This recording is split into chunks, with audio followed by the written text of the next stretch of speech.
Cumprimentamos a amada igreja com a paz do Senhor Jesus Cristo. Também direcionamos os nossos cumprimentos àqueles que estão através dos aplicativos de internet participando deste culto. Eu sei que Deus tem algo grande para as nossas vidas, porque Deus sempre pensa coisas grandes para nós. Ele nos ama, e porque nos ama, Ele tem o melhor para os seus filhos. Nenhum pai tem para seus filhos o pior. Vou convidar a todos que abram suas Bíblias. Você que está em casa, é provável que você tenha um exemplar da palavra de Deus. É bem provável, porque a Bíblia Sagrada é o livro mais conhecido do planeta. É o maior best-seller do mundo. Todo mundo tem um exemplar da Bíblia Sagrada. Então você pode dar uma olhada. Abra no Antigo Testamento, no livro de 2 Samuel. Segundo, por que não falamos 2 Samuel? Porque livro é masculino. Então, quando você lida com carta, aí você diz que é segunda, e livro é segundo, porque é masculino.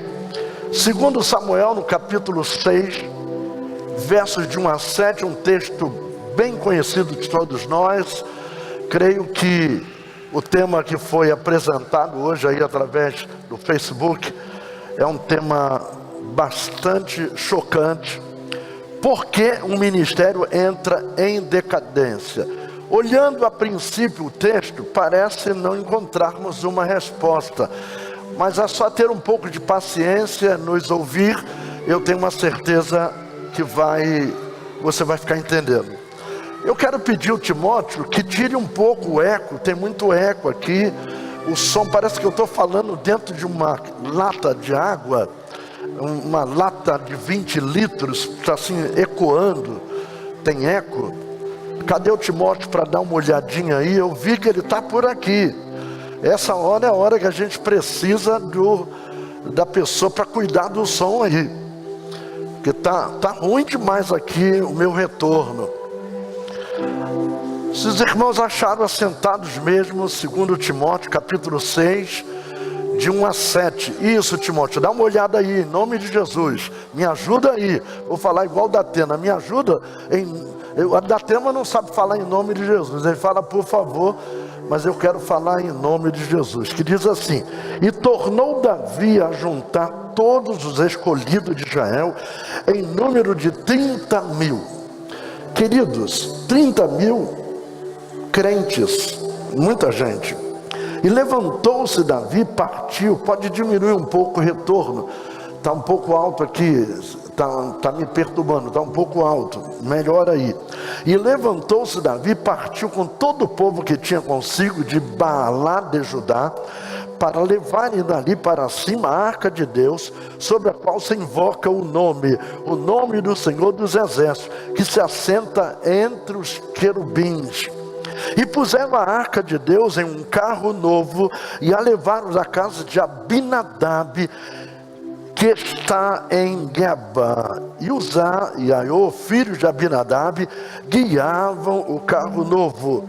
E levando da casa de Abinadab, que está em Geba, com a arca de Deus, Aiô ia diante da arca. E Davi e toda a casa de Israel alegravam-se perante o Senhor com toda sorte de instrumentos de madeira de faia, com harpas e com saltério, e com trombetas e com pandeiros e com símbolos. E chegando à eira de Nacon, estendeu Uzá a mão à arca de Deus e segurou-a, porque os bois a deixaram pender. Então a arca do Senhor se acendeu. Então a ira do Senhor se acendeu contra Uzá, e Deus o feriu ali por esta imprudência, e morreu ali junto à arca de Deus. Querido Pai, sem a tua ajuda não somos nada. fale aos nossos corações uma vez mais, neste dia, nesta noite. Senhor Deus, unge-nos com a Tua graça, para que possamos alcançar muitas vidas através da Tua palavra, Senhor. Que a Tua unção, Senhor, indispensável esteja sobre nós. Aqui estamos, Senhor, um mero vaso de barro, o barro que sobrou, Senhor Deus, do monturo. Nós te pedimos, agradecidos, oramos, em o nome de Jesus. Amém. Queridos, aqui temos uma história tremenda, e por causa dessa história eu consegui achar esse tema: por que o ministério entra em decadência?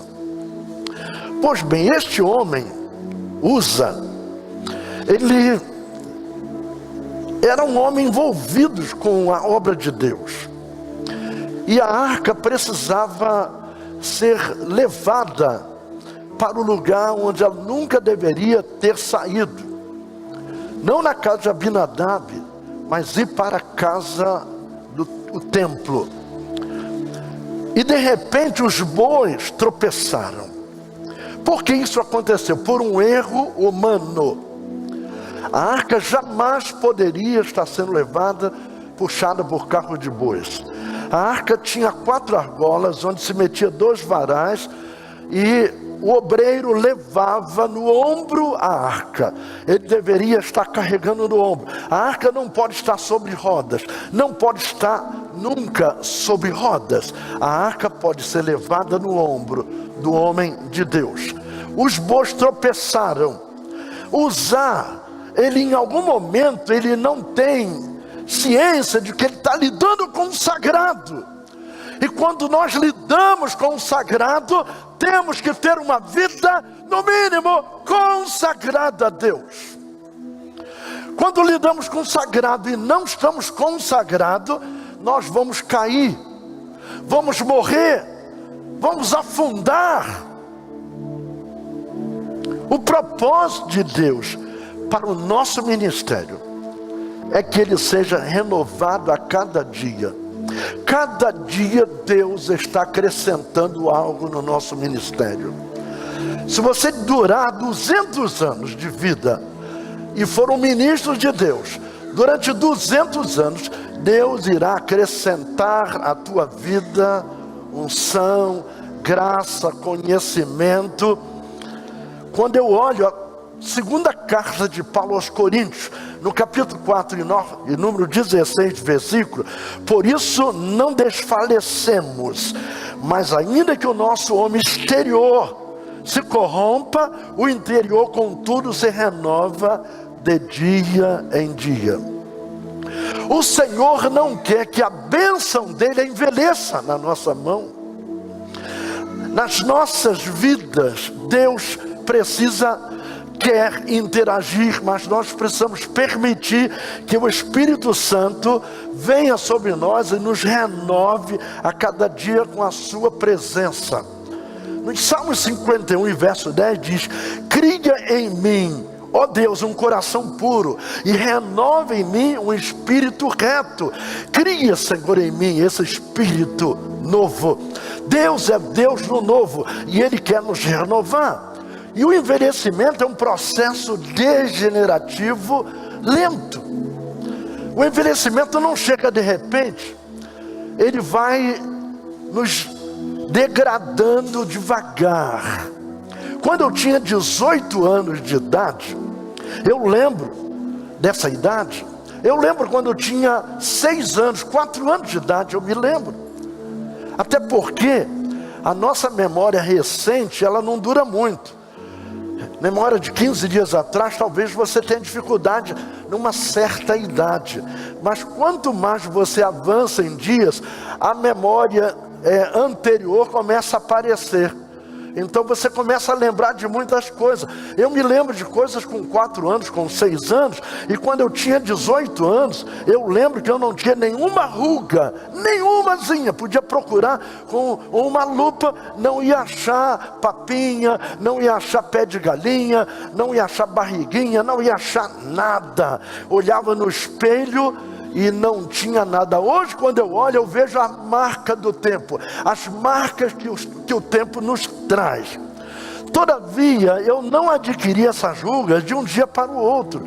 Foi preciso chegar a 69 anos de idade para que eu pudesse, então, é claro que já desde 60 anos eu vejo as marcas do tempo no meu corpo. Mas isto aconteceu num processo lento. O processo degenerativo não te pega de repente, ele vai, sabe, uma pessoa que cai, ela está caída por dentro, e ela começa até virar cambalhota e cair mesmo. Um dia eu acordei olhando no espelho e vi as primeiras rugas chegando. Assim também acontece com o nosso ministério. Preste bem atenção, porque o que eu vou falar é muito sério nesta noite. Se não houver uma renovação diária, ele envelhece, o ministério envelhece. Queridos, é como o músico que precisa estar sempre treinando. Quer seja quem toca guitarra, os dedos para dedilhar ali, ele precisa estar treinando. Quem toca instrumento de sopro precisa estar treinando. Se ele para um tempo, ele precisa depois voltar tudo novamente. E Deus quer nos dar um renovo diário para que a nossa casa não venha cair por terra. E quando é que o ministério entra em decadência? É quando esse ministério envelhece antes do tempo. Foi o caso do sacerdote Eli. Ele deixou de entrar no tempo de Deus para entrar no seu próprio tempo. E quando o homem deixa o tempo de Deus, entra no seu tempo, ele perde o sincronismo. Ele passa a pertencer ao tempo do homem, o tempo da sua própria vontade, o tempo da carne. É quando a carne fala mais alto, é quando as vontades falam mais altos. Nós temos na igreja, e a DJ não vai ser, sabe, a única a ter isso. Nós temos dificuldades, nós temos grupinho. Tem pessoas que estão procurando seu próprio mundo. Ele não procura o reino de Deus, não procura orientar para que o reino de Deus cresça. Ele vive em guetos, ele vive pequeno, ele vive num quadrado muito pequeno.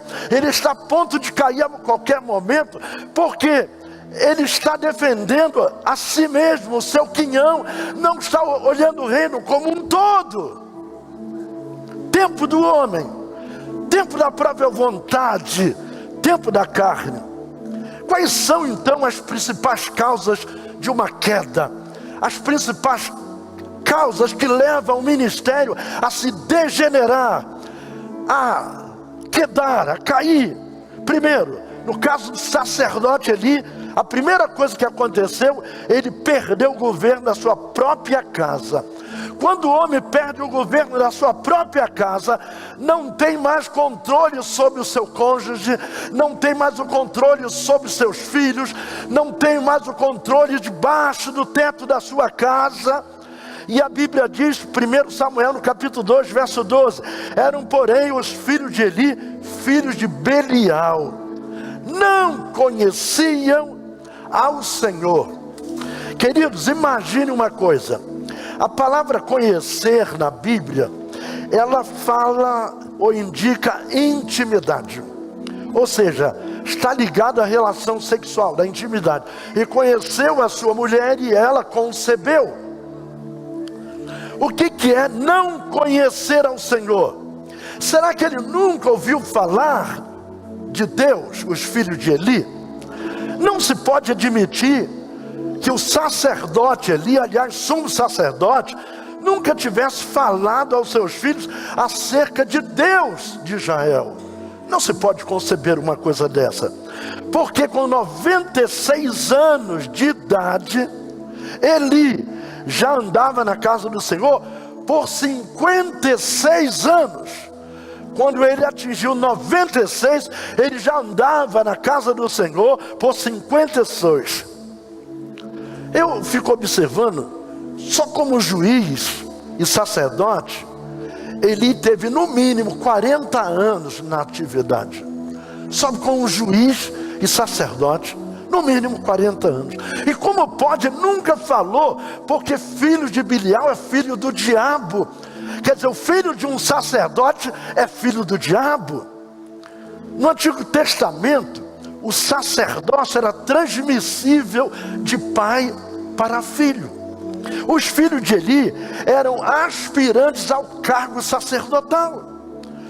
Já estava na ordem natural, morrendo o pai, eles ascendem ao ministério. Então não é que não conheciam o Senhor, eles não tinham intimidade com o Senhor.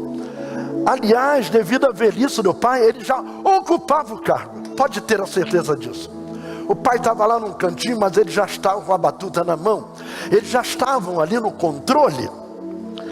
Na realidade, os filhos de Eli não foram educados para honrarem a Deus. Aqui está o grande desafio desta noite, é criar filhos para Deus, criar filhos para honrar o Senhor, criar filhos para estar, irmãos, debaixo da orientação do Senhor nosso Deus. E hoje os pais se preocupam com seus filhos, que sejam torcedores dos seus times. Eu não estou generalizando, Deus me livre e guarde aqui, mas isso na maioria das vezes, o pai se preocupa que o filho seja vascaíno, seja botafoguense, seja isso, seja aquilo outro, mas geralmente não cria seus filhos para servir a Deus. Olha, não conta histórias bíblicas. Ainda há crianças que são embaladas pela telinha, não são orientadas, cantar corinhos para eles, contar história bíblica para os filhos, até dormir. Então eles não conheciam ao Senhor. Isso quer dizer que eles não tinham intimidade com Deus, ou seja, aspirantes ao sacerdote, sem nenhuma intimidade com Deus. Desprezavam o Senhor. Daí vem a expressão bíblica, filhos de Belial. Essa expressão bíblica, filho de Belial, significa pessoas que desprezam a Deus, pessoas que não têm intimidade, pessoas que não se relacionam, não foram criados para ter relacionamento com o sagrado, ter relacionamento com aquele que criou todas as coisas, servir ao Senhor com alegria. Eles não foram criados para isso. Que tragédia! Que terrível tragédia! Como puderam os filhos de um ministro de Deus ser classificados como filhos do diabo? Porque a tradução de filhos de Belial é filhos do diabo. É bem verdade que toda regra tem a sua exceção. Nem todos os pais podem ou devem ser naturalmente taxados em não cuidar dos filhos. Nem sempre os pais podem ser julgados pelos filhos. Todavia, o texto bíblico nos informa que Eli falhou tremendamente nessa tarefa, na disciplina de seus filhos. Ele falhou. E aí começa o princípio da queda. Começa assim, minando. Sabe, como alguém que chega numa árvore, começa a dar machadada. Dá a primeira e a árvore está lá tranquila. Dá a segunda, a árvore está tranquila. Mas aí você continua batendo, até que gritar, madeira! E vem aquela árvore gigante, às vezes até centenária, cai por terra. E tempo não é garantia, meus queridos. Tempo não é garantia de que você não vai levar uma boa queda. Sabendo do grande desrespeito que os seus filhos tinham para com as coisas sagradas, com as coisas do Senhor, ele não tomou uma atitude de repreender os filhos. Ele não tomou uma atitude de orientar os filhos. Não os repreendeu. Antes honrava mais seus filhos do que a Deus. Isso é uma tragédia. Deus usa um profeta desconhecido, sabe como? Um profeta que Eli não conhecia o nome, não sabia de onde veio. A própria Bíblia não diz quem é esse camarada. Um profeta totalmente desconhecido. E no primeiro livro de Samuel, no capítulo 2, verso 29 a 30, ele diz com todas as letras, e tu honras teus filhos mais do que a mim. Olha Deus falando pela boca do homem desconhecido. Para vos engordardes no principal de todas as ofertas do meu povo de Israel. Porém agora diz o Senhor, porque aos que me honram, honrarei. porém os que me desprezam serão envelhecidos. A língua portuguesa é interessante. A palavra envelhecido não é envelhecer. Envelhecer é envelhecido. Aqui é envelhecido. Envelhecido significa etimologicamente desmerecidos, desprezados, envergonhados e difamados. Eles serão desmerecidos, eles serão desprezados, envergonhados, difamados. Este foi o início do processo degenerativo de um sacerdote Eli. E a Bíblia diz: quem não governa bem a sua casa, não pode governar a casa do Senhor. Veja o que exige de cada ministro Deus, pegando Timóteo, 1 Timóteo, no capítulo 3, que governe bem a sua própria casa, tendo seus filhos em sujeição com toda a modéstia. Porque se alguém não sabe governar a sua própria casa, terá cuidado da igreja de Deus? Os filhos de Eli não foram treinados para serem servos. Não foram treinados para lidar com algo que eles precisavam aprender. Lidar com o sagrado. Lidar com o santo. Aqui, nesse espaço aqui, pode ter dança, pode ter tudo, mas tem que ser sagrado. Sagrado é separado para Deus. Mas quando nós não sabemos lidar com o sagrado, não temos uma vida consagrada, nós não vamos ficar em pé de jeito nenhum. O livro de Levítico, ele nos apresenta uma história. Ele fala acerca das ofertas. E dentre essas ofertas, que são no mínimo 5, no capítulo 3 fala do sacrifício pacífico, e também denominado como sacrifício de ações de graças, ou sacrifício de paz, ou oferta de paz. Então esse sacrifício era dividido em três partes. Primeiro, as gorduras do animal. Ela deveria ser exclusivamente para Deus. Sabe, irmãos, quando nós faltamos com o juízo e começamos a comer as gorduras que pertencem a Deus, que pertencem ao reino de Deus, as gorduras precisam ser queimadas exclusivamente para Deus. A segunda parte desse sacrifício era a carne queimada, ou seja, assada, sem as gorduras, porque a gordura já foi dada para Deus, já subiu como cheiro suave, e agora o sacerdote oficiante e seu moço podia participar daquela carne queimada. E naturalmente o ofertante que contratava o sacerdote para apresentar aquele sacrifício, ele tinha o seu moço, o seu ajudante.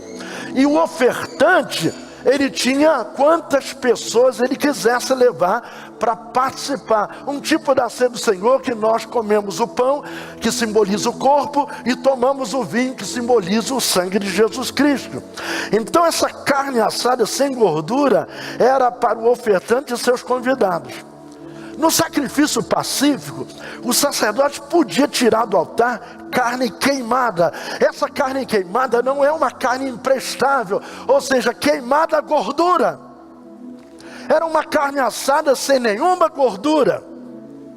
Uma vez queimadas as gorduras, já tinha dado a parte de Deus. O ajudante do sacerdote enfiava na panela um garfo de 3 pontas e não podia ficar misturando, procurando, não, esse pedaço eu não quero, não, esse aqui não, esse também não, e ficar remexendo. Ele não podia ter vontade de ficar escolhendo. Ele tinha que enfiar o garfo na panela, no tacho, na marmita, e o que viesse era carne sem gordura, e ele podia participar com paz, com tranquilidade. Vinham os filhos de Eli, empurravam o sacerdote: sai daqui, porque eu não quero carne queimada, eu quero carne fresca com gordura, eu quero uma carne mal passada. Irmão, sabe o que significa isso? Ele não podia remexer no caldeirão, escolhendo, e muito menos tomar a carne crua com gordura. Por quê? O sacerdote esperava até que a carne ficasse totalmente assada. Isso na linguagem bíblica, carne queimada. Queimada as gorduras. Era uma carne assada, uma carne de boa qualidade. 1 Samuel no capítulo 2, verso 12 a 17, vai falar. Escolher aqui significa vontade humana. E no reino de Deus, a nossa vontade precisa cair por terra. Quando a nossa vontade supera a direção, supera a vontade de Deus, aí começa a ter as panelinhas, começa a ruir por baixo, começa a ter problemas. Isso desagradou profundamente a Deus. O outro agravante era que esses moços agrediam os sacerdotes oficiantes, tomando para si a carne crua. Tomava o que era de Deus. Faltava com a justiça e com o juízo. A outra coisa terrível desses aspirantes ao sacerdócio, também se deitavam com as mulheres que serviam no santuário. Não existe queda maior do que essa. Fazia do santuário um prostíbulo, uma profanação, desnudar as servas de Deus. E eu vou falar servas aqui entre aspas. Deitar com as mulheres que serviam no templo. Que profanação maior do que essa? Aí já não é o princípio da queda. Aí já é a queda total. Queridos, não há queda maior do que um líder deitar com as servidoras do altar. Tudo isso um total afastamento de Deus. A carne crua aqui, escolhida, significa o ministério no tempo do homem, guiado pela carne. Irmãos, eu quero lhes garantir nesta noite, se o ministério for guiado por homem, vai ser cego guiando os cegos. E eu vou abrir os teus olhos. Se você está numa igreja, você que está me ouvindo pela internet aí, você está numa igreja, e que o homem é o centro, sai de lá. Porque a igreja precisa ser cristocêntrica. É Jesus no centro, é a vontade dele, é o querer dele, a direção é dele, é a glória dele, a glória é para ele, sempre para ele. E será que merece nesse momento aqui um glória a Deus, um aleluia, aleluia, glória a Deus? É tudo para ele. Porque as gorduras são para Deus, hein? Já pararam para pensar nisso?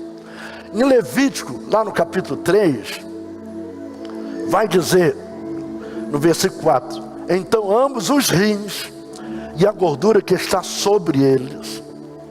No versículo 10, como também tirará ambos os rins e a gordura que está sobre eles. A gordura não podia ser consumida. Essa gordura aqui sobre os rins, se estudarmos um pouquinho de biologia, nós vamos ver que ela possui uma glândula chamada suprarrenal. E essa glândula suprarrenal, ela gera vários hormônios, entre os quais a adrenalina, responsável pelas nossas emoções. As nossas emoções pertencem a Deus. Pode repetir isso? As nossas emoções pertencem a Deus. Não importa que tipo de emoção. Se você está alegre, você canta. Se está triste, ora. Mas pertence a Deus a sua tristeza e a sua alegria pertence a Deus. E quando eu entrego as minhas emoções a Deus, eu não deixo a minha carne dominar a minha vida. As gorduras. Quando o sacerdote comia as gorduras do sacrifício, comia o que era de Deus. As emoções.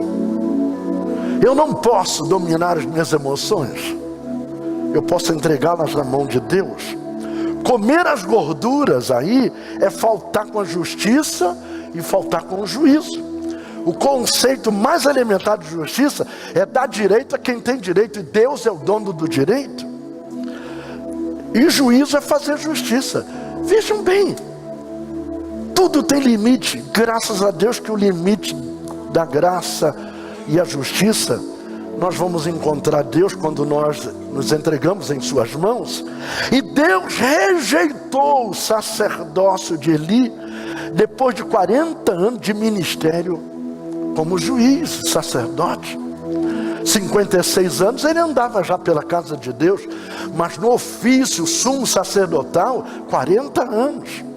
Ministério de Eli havia envelhecido, havia perdido a graça, perdeu o brilho, começou a desmoronar, começou a cair. Eli a figura do pastor negligente, Eli a figura do pastor omisso, Eli a pessoa do obreiro relaxado, que não cuida da obra de Deus e que mentem ao povo, diz uma coisa e faz outra. Essa omissão é uma indisciplina para Deus. São as maiores injustiças que um líder pode cometer diante de Deus. A disciplina alarga os horizontes das pessoas que são disciplinadas. A disciplina pode reabilitar, mas a impunidade é crueldade. Sabe por que o Brasil está nessa endemia terrível, irmãos, de roubo? Sabe por quê? Exatamente por falta de justiça. Quando você olha para o judiciário, é tudo corrompido. Não sei quem é que ali que não está. Eu sei que está tudo corrompido. Todo mundo sabe disso. E nós estamos corrompidos. A igreja está corrompida. E nós vivemos num momento de corrupção degenerada, uma corrupção sem limites. Eu creio, irmãos, que já está cheirando mal as narinas do Todo-Poderoso. A própria igreja cheira mal. E ele disse: eu não aguento com as vossas solenidades, eu não aguento com os vossos cânticos, eu não suporto mais ouvir os seus cânticos. Se Deus não tivesse expulsado Adão do jardim do Éden, o que seria hoje da humanidade? A humanidade ficaria para sempre todo cheio de câncer e não morreria, porque comeu a árvore da vida. Ele não morreria mesmo cheio de câncer. Ele ia para sempre sofrer dores das dores causadas pelo câncer. Deus escolheu a tribo de Levi para o sacerdócio. Sabe o que é uma escolha que Deus faz? Para subir ao altar, para honrar a Deus. Mas Eli tinha honrado mais seus filhos do que a Deus. E Deus não honra aos que o desonram, de jeito nenhum. E Deus conhece o nosso deitar, o nosso levantar, o nosso caminhar. Ele conhece as nossas intenções, aquilo que estão falando aqui. Quando distribuímos carnês aqui para pagar o som, vamos pagar esse mês a última, aí vamos fazer uma outra compra. Mas aquilo que nós prometemos, é isso que estamos fazendo. Eu posso deitar a minha cabeça no travesseiro e dormir tranquilo. Resultado: a última mensagem de repreensão que ele recebeu de Deus, já não havia mais tempo para marcha ré na omissão que ele tinha praticado. Sabe, Deus está nos dando chances, nos dando oportunidades, e nós não estamos aproveitando as chances e as oportunidades da marcha ré. Mudar de vida, mudar de conceito, estabilizar, buscar o brilho do Espírito, ter uma vida de oração, uma vida de dependência de Deus na busca, viver para Ele, criar os nossos filhos para Ele. Sem demérito dos demais pastores aqui, eu quero citar o pastor Davi, que tem os 2 filhos na casa de Deus, ali com ele junto. Mas eu não creio que isso começou a semana passada. Eu não creio que isso começou o mês passado.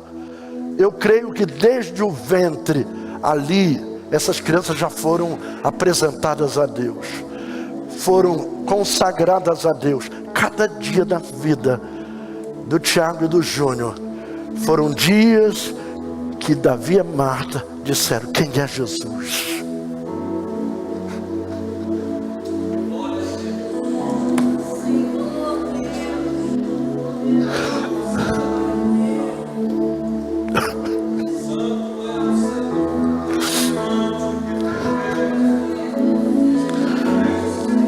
Me reportei agora a minha juventude, quando era criança.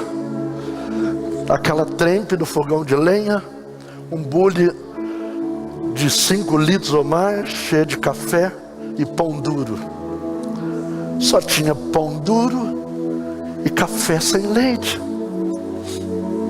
E que alegria que a gente tinha em molhar o pão no café, naquela caneca grande.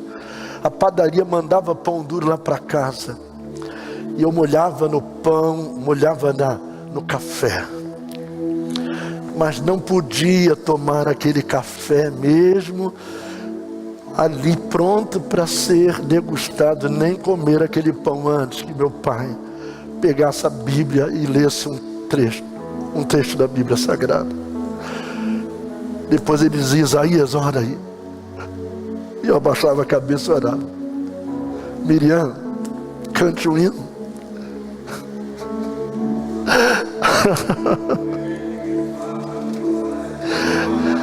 Eu estou aqui agora porque eu tive um pai que me criou nos caminhos sagrados. Nós lidamos com o sagrado porque aprendemos a lidar com o sagrado desde menino. Desde menino foi trabalhado para lidar com o santo, lidar com o sagrado, saber conduzir o sagrado. Agora, Eli está liquidado. Devido à sua velhice adiantada em dias, já não tinha como dar marcha ré. O pecado dos seus filhos havia recrudescido. Tinha tomado um caminho sem retorno, caminho sem volta. E quando Deus fala, os braços de Eli seriam cortados. Sabe o que é isso? Os braços de Eli seriam decepados. Isso não significa que o braço físico dele seria decepado. Está falando de algo muito pior do que isso, muito maior do que isso. 1 Samuel 2, em verso 31, refere-se aos seus filhos, os braços cortados. Refere-se que por falta de disciplina seriam condenados à morte e a sua genealogia cortada do serviço sacerdotal. Veja só 1 Samuel no capítulo 2, 31 e 34. Eis que vem dias em que cortarei o teu braço e o braço da casa do teu pai, para que não haja mais velho algum em tua casa, nem haverá por todos os dias velho algum em tua casa, e toda a multidão da tua casa morrerá quando chegar a idade varonil. Eli foi o único que conseguiu chegar aos 96. Se olharmos a história da sua descendência, todos morreram jovens. Logo de imediato, Ronif e Finés foram cortadas do planeta. Por misericórdia, Deus não destruiu a toda a linhagem sacerdotal de Eli, mas ninguém ficaria velho nas suas gerações. Todos morreriam moços. 1 Samuel capítulo 2, verso 32. Seus 2 filhos morreram no mesmo dia. Eles pegaram a arca do concerto. Na introdução falei sobre ela. Porque pela manhã eles levaram uma corrida dos filisteus muito grande. Perderam muita gente. E agora o que eles fazem? Faz uso formal das coisas de Deus. Tem gente fazendo uso formal e supersticioso da casa de Deus, das coisas de Deus, dos erários de Deus, do dinheiro que entra na igreja. Esses dias eu vi na internet a quantidade de dinheiro que entra nas igrejas evangélicas passa de 21 bi por ano. E o pastor pergunta: onde está esse dinheiro? Eu sei que não é daqui, porque aqui tudo tem recibo, aqui tem tudo onde vai ser emprego. Onde está?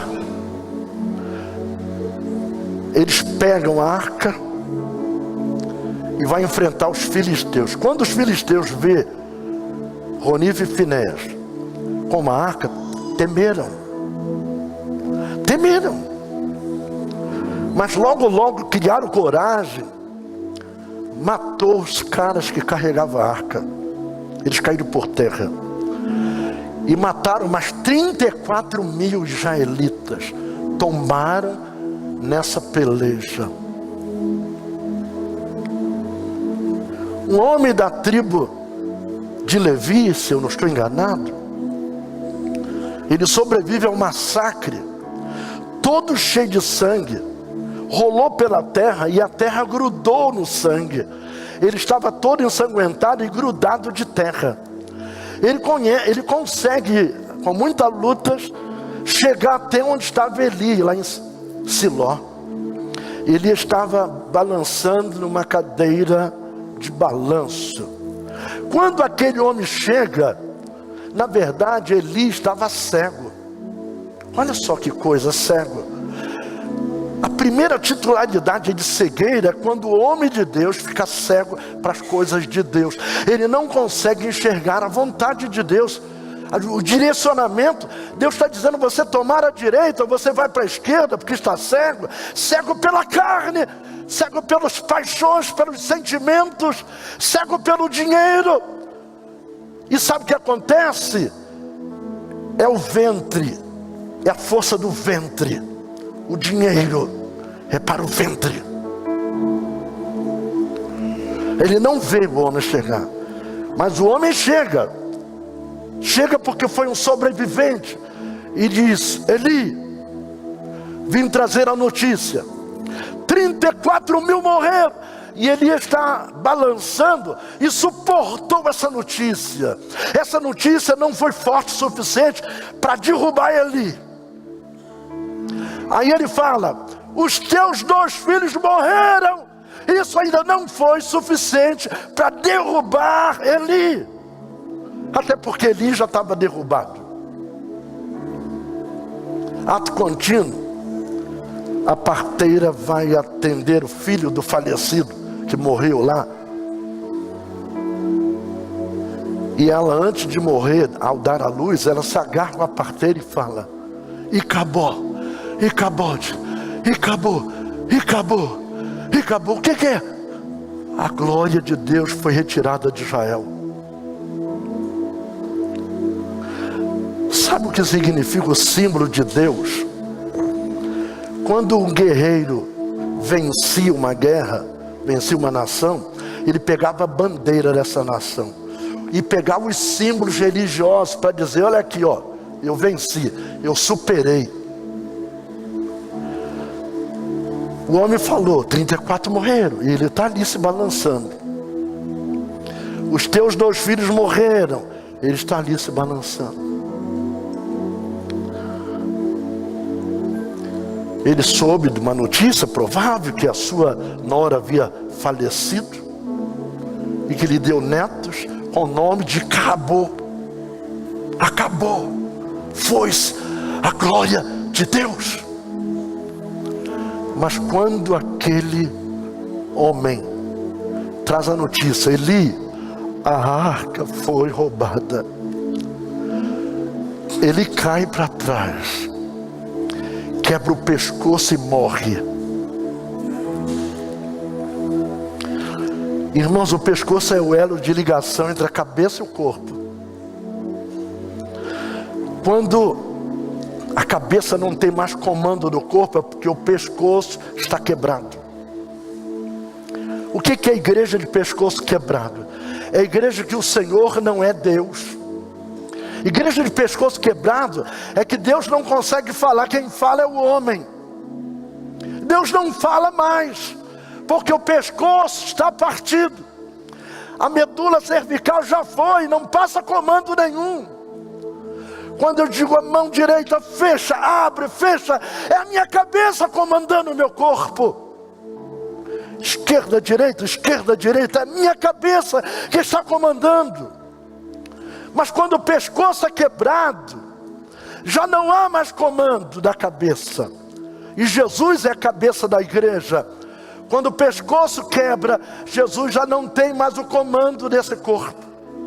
O velho sacerdote foi rejeitado por causa da sua omissão. Seus últimos momentos de vida foram de grande angústia.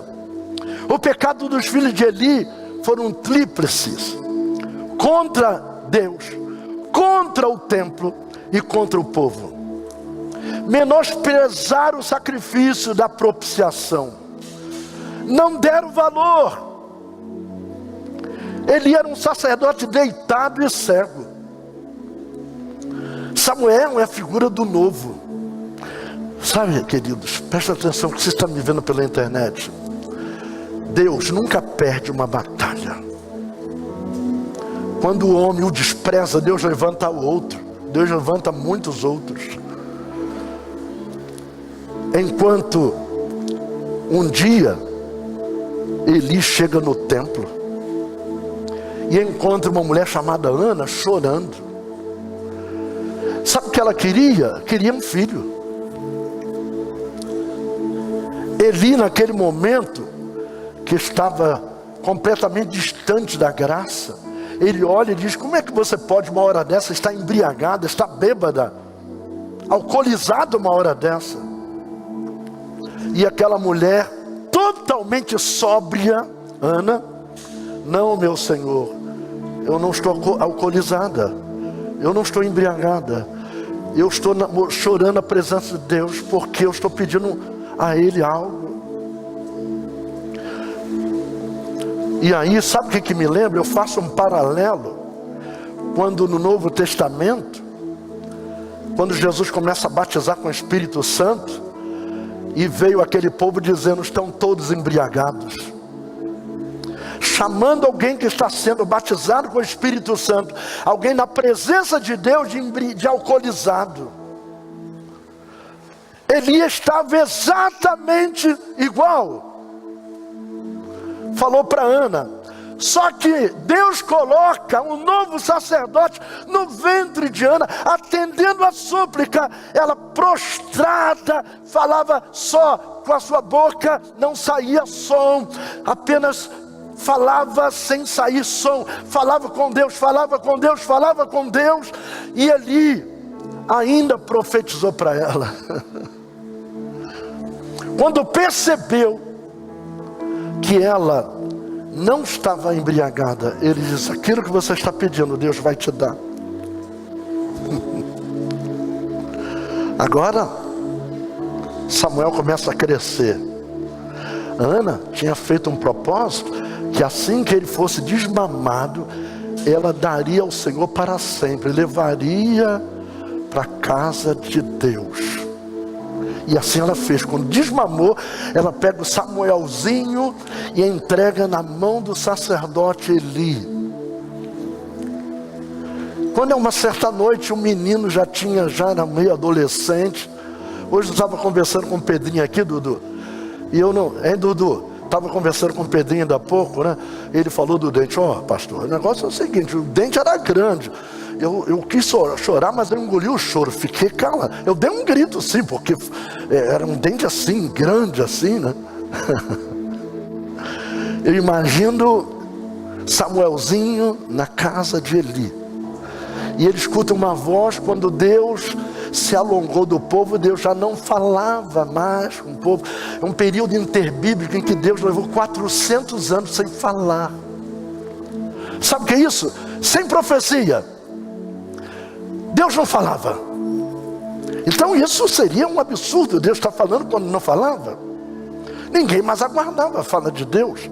O próprio Eli não imaginava que Deus havia de falar. Samuel, ele entendeu que era Eli que estava chamando. Ele foi lá: Eli, tu me chamas? Não te chamei, menino, vá se deitar. Ele já estava deitado, mandou que o outro fizesse a mesma coisa, se deitasse. Ele foi se deitar, escuta pela segunda vez, Samuel. Ele volta ali, escutei você me chamando, você me chamou? Não te chamei, menino, vai se deitar. Pela terceira vez Samuel ouve o mesmo som. Samuel. Eli, tu me chamaste? Eli desconfia, liga o desconfiômetro e começa a pensar, só pode ser Deus, não pode ser outra pessoa. Eu conheço esse menino é um menino que tem uma boa cabeça. Samuel, se você escutar novamente, diz assim, fala, Senhor, que o teu servo ouve. Samuel foi se deitar e não voltou mais. Quando o dia amanhece, ele chama Samuel, vem cá, o que foi que Deus te falou? Menino, não me esconda nada, fale tudo. A Bíblia diz no livro de Samuel que não caía palavra da sua boca. Sabe o que significa não cair palavra? Significa nunca mente. Mas Samuel, ele tinha uma dificuldade porque a palavra que ele tinha que falar era a palavra que confronto, palavra de confronto contra os sacerdotes, contra o mestre dele. Fale, menino, fale tudo. Samuel encheu o pulmão de ar, tomou coragem, falou, olha, Deus me disse que você pode fazer um açude de sangue para expiar o pecado. Nenhum sacrifício, nenhuma quantidade de sangue revogará o juízo de Deus sobre a tua casa.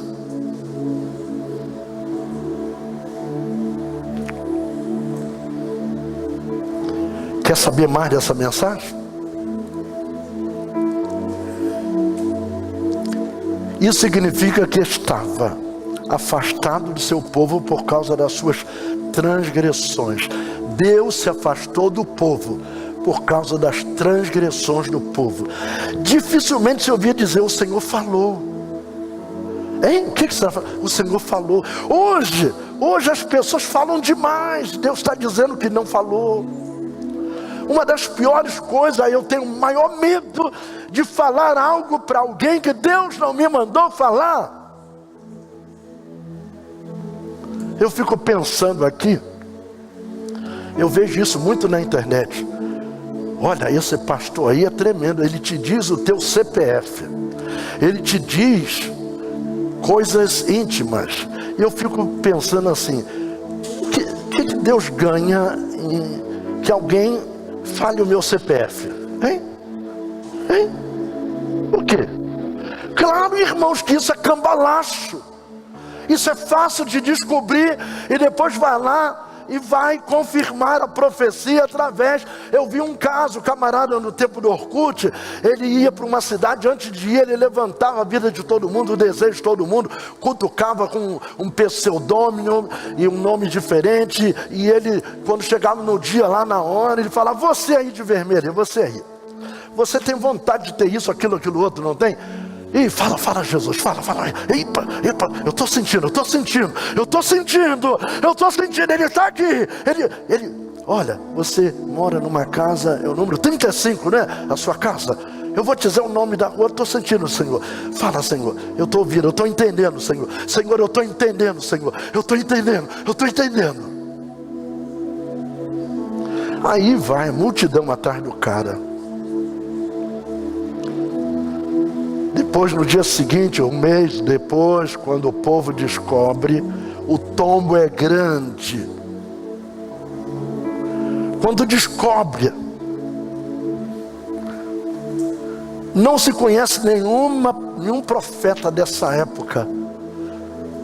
Olha, pode escutar isso que eu vou dizer aqui. Não se conhece nenhum profeta da época de Eli. Pode revirar. Não tinha profeta dessa época. Deus não falava, o povo transgredia. Como é que Deus está falando tanta coisa agora? Os juízes não eram profetas. Fale comigo, juízes não são profetas. Salvo as proporções, eles eram homens não eram homens de excelência espiritual, juízes, não eram. Esse foi um período negro na história. Quando nós tomamos a Bíblia Sagrada, Samuel não identificou a voz de Deus, porque ele nunca tinha ouvido falar. Ele, que era um aspirante ao sacerdócio, que tinha um projeto da parte de Deus, ele nunca ouviu falar. Que situação se encontrava a casa de Deus? Até o azeite acabava. Então, entendeu Eli que o Senhor chamava o mancebo, então ele passa a profetizar para o mancebo, para que ele vá até e diga: Senhor, fala que o teu servo ouve. Em Eclesiastes, no capítulo 9, verso 8, em todo o tempo sejam alvos teus vestidos, e nunca falte o óleo sobre a tua cabeça. Inusitadamente, 3 vezes o Senhor chama o menino. Em nenhum momento Deus chama Eli. Agora, um homem que já tem 96 anos de idade, que durante 56 caminha na casa de Deus, dos quais 40 é juiz e sumo sacerdote, não ouve mais. Agora escute bem, eu vou encerrar por hoje, porque na terça, se Deus me permitir, eu vou continuar essa palavra. Tem muito rolo aqui ainda para desenrolar. Deus, Ele resolve tomar Samuel, trocar Samuel por Eli, ou seja, Eli por Samuel. Deus simplesmente não quer mais Eli. Deus rejeita o sacerdócio. Deus rejeitou Eli. Vocês ouviram isso direitinho? Deus rejeitou Eli. Eu quero falar para o homem aqui que ama a sua esposa. Se ela te rejeitar, você fica muito feliz se você a ama? Fica? Quero falar para a mulher agora. Quando você é rejeitada pelo teu marido, você fica feliz? Eli foi rejeitado por Deus. Já não fala mais com ele, corta seus braços, mata seus filhos. E agora um novo ministério aparece. Ministério de Samuel para erguer o reino de Deus, para sustentar o reino de Deus, porque aquele tinha caído.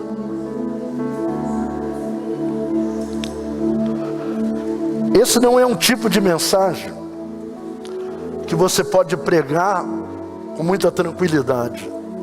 Todos nós temos telhado de vidro e nós pregamos com temor, muito temor. Eu creio que havia uma grande angústia e preocupação no coração de Eli, quando ele percebe que ele foi rejeitado por Deus, depois de 56 anos caminhando na casa de Deus, 96 de idade, 40 anos na judicatura de Israel. Quem sabe nesta hora de reflexão, ele pôde lembrar-se do dia em que entrou no templo e viu Ana derramada na presença do Senhor. Ana estava cheia do Espírito Santo, e ele, vazio completamente do Espírito Santo, a toma por embriagada. Quando o dia amanheceu, Eli vai interrogar o menino. Agora imagina o homem que é o coluna da casa, é o mestre da casa, é que tem um sacerdócio, e agora vai buscar o menino para saber o que Deus falou com o menino, que não quis falar com ele. Imagine isso. Não falou com ele, mas falou com o menino. Que foi que Deus te falou? Eu quero pedir a misericórdia de Deus. Se eu tiver que procurar um menino para saber o que Deus falou sobre a minha pessoa. Preste bem uma coisa. Deus tem projeto de falar. E Deus fala, e a Bíblia diz que Ele hoje fala através de seu Filho Jesus Cristo. E você pode dizer assim: eu hoje falei com Ele. Ele está vivo. Eu hoje falei com Ele. Ele tem projeto de falar. E Deus ainda fala. Amém? Quer sustentar teu ministério?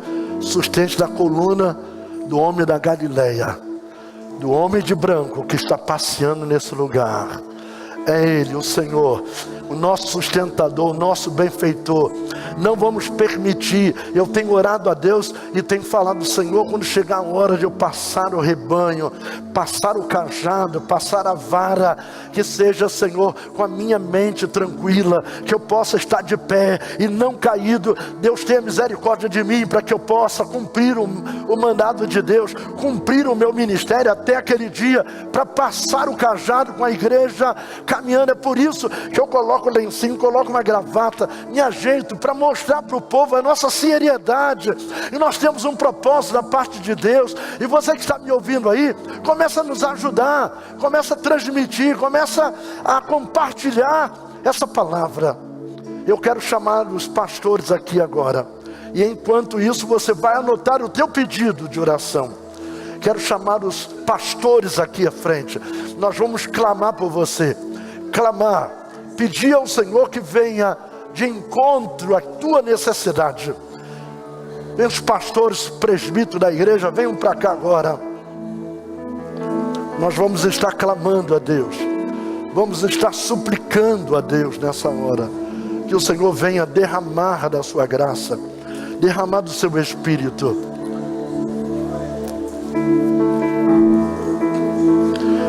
Faça o seu pedido agora. Faça o seu pedido.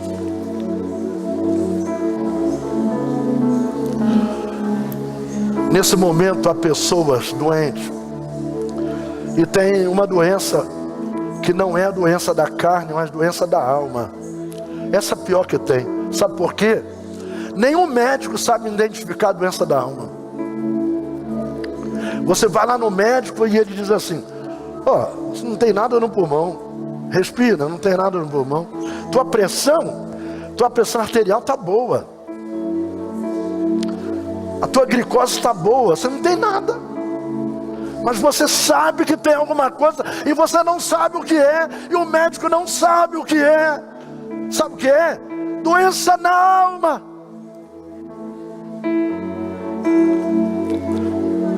Curve a sua cabeça agora. E nós vamos clamar a Deus. Vamos lá, Henrique, vamos orar por esse povo aqui. Uma oração breve. Senhor, meu Deus e meu Pai, nesse exato momento, Senhor, são tantas pessoas, ó Deus, com problemas na alma. Davi disse: por que te perturbas, ó minha alma? Confia em Deus. Quantas pessoas, Senhor, estão com depressão. Quantas pessoas, Senhor, estão vivenciando a síndrome do pânico. Quantas pessoas, Senhor, têm transtorno de ansiedade. Pai, são tantas as enfermidades, Senhor, que têm se manifestado na vida, Senhor, de tantas pessoas ao decorrer dos anos. E eu peço a Ti, Pai, agora no poderoso nome de Jesus Cristo, que toda doença, Senhor, que muitas das vezes, Senhor, a medicina não consegue nem discernir, não consegue saber, não consegue até mesmo curar, ó Deus. Quantas pessoas que nesse exato momento, que estão agora pelo Facebook ou até aqui mesmo dentro da igreja, Senhor, que estão tomando, Senhor, N remédios, Senhor, e até agora não solucionou o problema. Mas a Tua palavra diz que Tu és o Deus que sara. A Tua palavra diz, Senhor, aleluia, que verdadeiramente Jesus Cristo levou sobre si todas as nossas enfermidades no Calvário. E nós, como igreja agora, Senhor, vamos usar o poder que o Senhor nos outorgou em Cristo Jesus.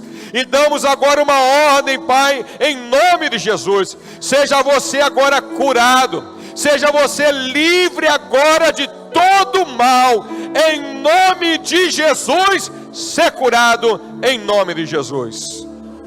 Amém. Continue fazendo o seu pedido. Coloque Coloque aí, e se você tiver testemunho, coloque o teu testemunho. Pastor Davi, vem até aqui, coloque o seu testemunho. Diz o que Deus. Eu não posso entender de jeito nenhum que esses homens de Deus, todos aqui orando, se não vai acontecer alguma coisa. É impossível não acontecer. Eu creio que você está calado, mas Deus está agindo, Deus está trabalhando, porque nós não estamos aqui brincando. Coloque o teu testemunho. Irmãos, no domingo, quando nós fomos ali fazer o ato profético, um pastor lá da África, pastor Tussamba, pode ver lá, pastor Tussamba, colocou lá um pedaço do testemunho dele. Pastor Antônio Tussamba, não sei se ele estava na Europa ou na África, ele não está no Brasil, porque ele tem uma igreja em Paris e tem uma igreja lá em Moçambique não, Angola. Não sei se ele estava para lá, eu só sei que ele viu. Vamos clamar por paz. Ontem fiquei sabendo que ficou a brigadeiro parada, tiroteio, e as pessoas têm medo de sair de casa. Vamos clamar nessa hora, pastor Davi.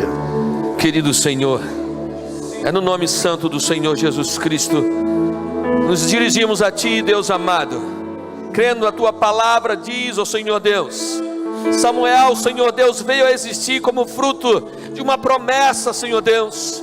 Foi algo que o Senhor, Deus amado, determinou na vida de Ana, Pai. E quando o profeta vem, Senhor Deus, a existir, Tu usaste ele com poder nesta terra, Senhor, para trazer a Tua palavra, para trazer a paz, para trazer a esperança. Aqui estão diante de Ti profetas, ó Senhor Deus, homens e mulheres escolhidos pelo Senhor, para liberar a palavra de esperança, para liberar a palavra de cura, em Teu nome, Jesus. É por isso que nesta hora, Senhor Deus, erguemos as nossas mãos em direção, Senhor Deus, a este lugar, Senhor Deus. A Tua palavra diz que a nossa batalha, a nossa luta não é contra carne nem sangue, mas é contra principados e potestades. Em nome de Jesus, nós proclamamos um tempo de paz, ó Senhor. Sejam amarrados todos os demônios, todo espírito de violência, todo mal, Senhor Deus. Nós repreendemos na autoridade do nome de Jesus Cristo. A Tua igreja foi plantada nesse lugar, ó Deus amado, não para ficar ocupando um espaço geográfico apenas, ó Senhor Deus, mas é para sermos, ó Senhor, a voz profética, Senhor Deus. É para liberarmos, ó Senhor, no nome do Senhor Jesus Cristo, um tempo, Senhor Deus, ó Pai, onde verá, Senhor Deus, ó Pai, as pessoas verão a Tua glória, a Tua bondade, Senhor, se manifestando. Senhor Deus, a Tua palavra diz, ó Senhor Deus, que Tu levantaste, Senhor, Abraão para pedir a Ti misericórdia, Senhor, Pai, até que Ló saísse daquele lugar. Ó Pai, eu Te peço, Senhor, pela Tua palavra, Senhor, a Tua igreja está aqui, Deus. Eu Te peço paz, eu Te peço livramento para esse povo, Senhor, porque muito em breve, eu sei, Tu vai colher a Tua igreja, Tu vai arrebatar a Tua igreja, Senhor. Mas enquanto a Tua igreja estiver aqui, é promessa. Ore pela paz, orem pela paz, para o local onde Tu foste transportado, é a Tua palavra, Senhor Deus. Então Te pedimos que haja paz para a Tua glória, para a Tua honra, em nome de Jesus Cristo, em nome de Jesus. Amém, Senhor. Amém. Vamos continuar só um pouquinho aqui. Eu quero trazer uma mensagem para o povo de casa. Você pode daqui a um pouquinho, se você quiser, ver essa mensagem na íntegra, enxuta lá no YouTube. Daqui a pouquinho você pode participar no YouTube dessa mensagem na íntegra e passa para os seus amigos, não é? E no Facebook também você pode continuar fazendo seus pedidos, porque nós temos aqui várias equipes de oração que vão estar intercedendo durante a semana por tua vida. Tem aqui uma irmã que fica lá no Facebook só pegando o nome das pessoas e orando por elas. Então a semana toda, o mês todo vai estar lá essa mensagem, e as pessoas vão estar orando por você. E agora na quinta-feira próxima, o missionário Henrique Paiva tem orado, Deus tem usado a vida dele. Eu ontem estava vendo lá no Facebook duas pessoas que estavam com que problema?